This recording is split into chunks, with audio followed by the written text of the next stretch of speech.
اوس د مشاعرې بل شاعر ښاغلي سعدالله خان لالا هم د اکرام الله ګران صاحب په دې شعرونو باندې مایک ته د راتلو بلنه ورکوم. زما د زړه په کور دې ور نه لګي، زما د زړه په کور دې ور نه لګي، چې ستا د دنګې ځوانۍ سر نه لګي. او ما که څوک وجني لاس یې هم نه نیسم، ما که څوک وجني لاس یې هم نه نیسم. زما په یو حالت کې شر نه لګي، او هاغه دیکان یم که د لوږې مرمه، هاغه دیکان یم که د لوږې مرمه، بغیر د مینې مې بل کر نه لګي. په دې شعرونو باندې خپل ډیر خوږ او ډیر ګران محترم مشر سعدالله خان لالا له بلنه ورکوم چې موږ او د شمشاد ټلویزیون مینوال په خپل کلام باندې ونمانځو. سعدالله خان لالا. بسم الله الرحمن الرحیم. اباسین صاحب یو کتاب او غزل اول واورم. نه د ستا ده نه زما ده، نه د شا ده نه ګدا ده، ګوره ناس چې پرې ونه کړې دغه وخت ډېر بې وفا. اوس یو غزل امام عمر سره خو تړون نه خوري، خو غزل غزل ده. پرون چې باغ کې ګرځېده نو څومره ښه ښکارېده، پرون چې باغ کې ګرځېده نو څومره ښه ښکارېده، دا چې هر ګل ته موسېده نو څومره ښه ښکارېده. شونډې یې کله رانږدې چې د ګل پاڼو ته کړې، شونډې یې کله رانږدې چې د ګل پاڼو ته کړې، بیا به بې واره تخنېده نو څومره ښه ښکارېده. شونډې یې کله رانږدې چې د ګل پاڼو ته کړې، بیا به بې واره تخنېده نو څومره ښه ښکارېده. ستوري خو ډېر وو په اسمان کې، خو یوه تته ډیوه.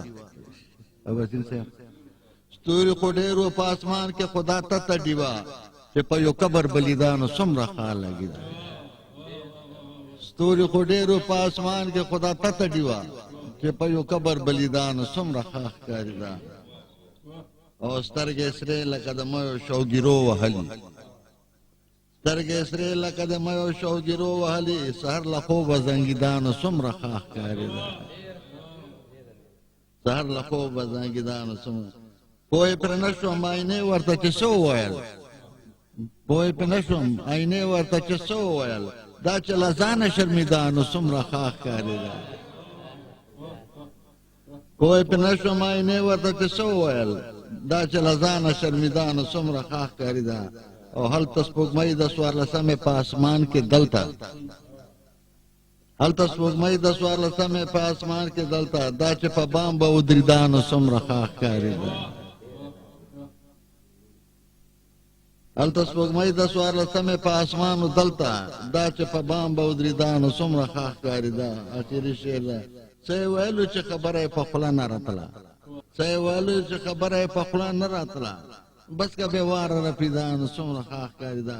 پرون چې باغ کې ګرځېده نو څومره ښه ښکارېده، دا چې هر ګل ته موسېده نو څومره ښه ښکارېده. تا چې سترګې غړولې پټې پټې، میکدې ترې شرمېدلې پټې پټې. خدای خبر ده چې چاته څه لیکلو، خدای خبر ده چې چاته څه لیکلو، خپلې ګوتې ښکلولې پټې پټې. خدای خبر ده چې چاته څه لیکلو، خپلې ګوتې ښکلولې پټې پټې. او شین سپرلي کې چې خزان ورته رایاد شو، شین سپرلي کې چې خزان ورته رایاد شو، په سلګو شولو بلبلې پټې پټې. شین سپرلي کې چې خزان ورته رایاد شو، په سلګو شولې بلبلې پټې پټې. او آینې ته ولاړه خبر نه یم، او څه خبرې کولې پټې پټې. اباسین صاحب د یو شعر ده. هسې مخ ته یو کتاب یو نیولی، هسې مخ ته یې کتاب یو نیولی، کوی وې زما غزلې پټې پټې.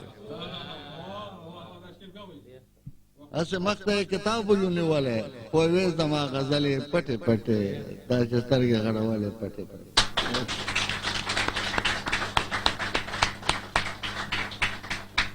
دا ښاغلی سعدالله خان لالا چې ډېر خوندورې غزلې دي موږ واورېدې، ډېره ښه شاعري موږ ته وکړه، یو جهان مننه د هغوی.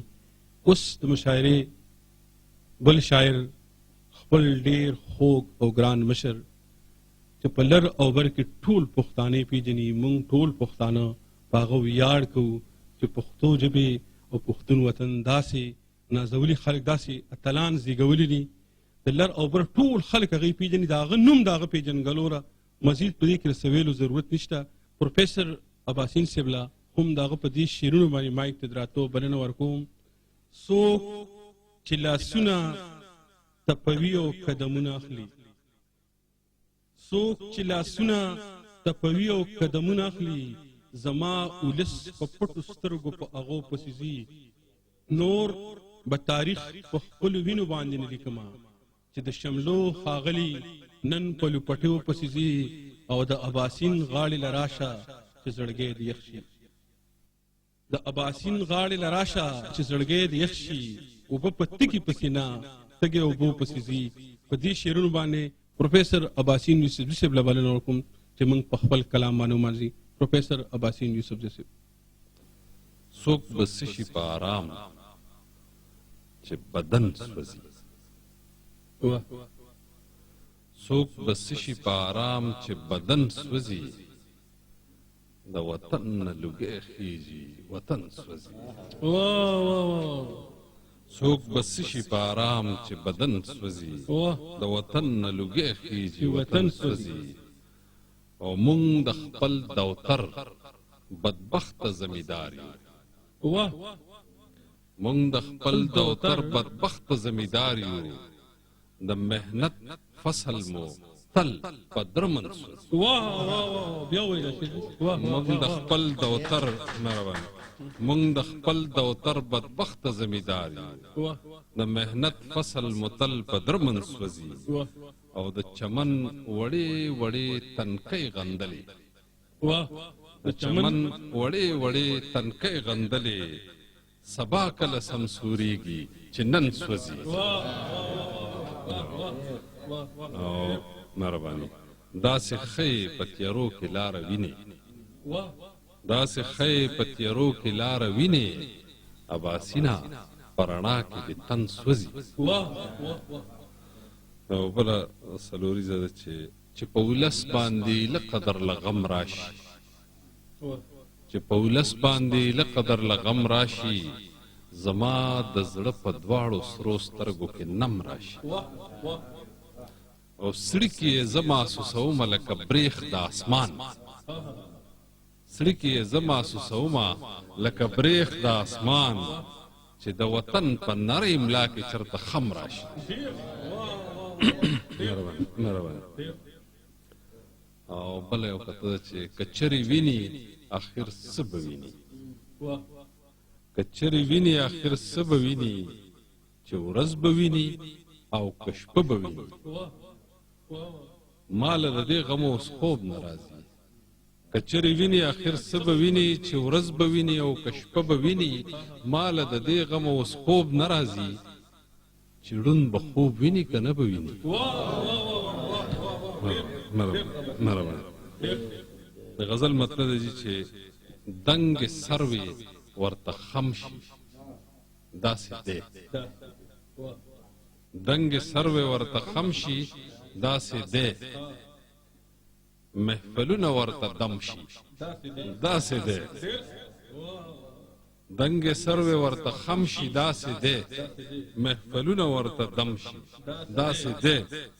او که ځواني ترېنه هم لاړه شي نو ځي دی، که ځواني ترېنه هم لاړه شي نو ځي دی، په والله که قصه کم شي داسې دی. که ځواني ترېنه هم لاړه شي نو ځي دی، په والله که قصه کم شي داسې دی.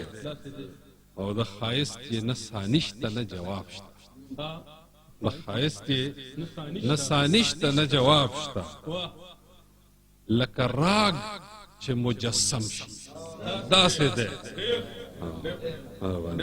او په ځوانۍ کې جمال داسې غورځي کړي، غورځي د غورځنګ اسم تسخیر دی، په ځوانۍ کې جمال داسې غورځي کړي، لکه مست دریاب چې تم شي داسې دی. او بې سنګاره ښایست لمبه لمبه دی،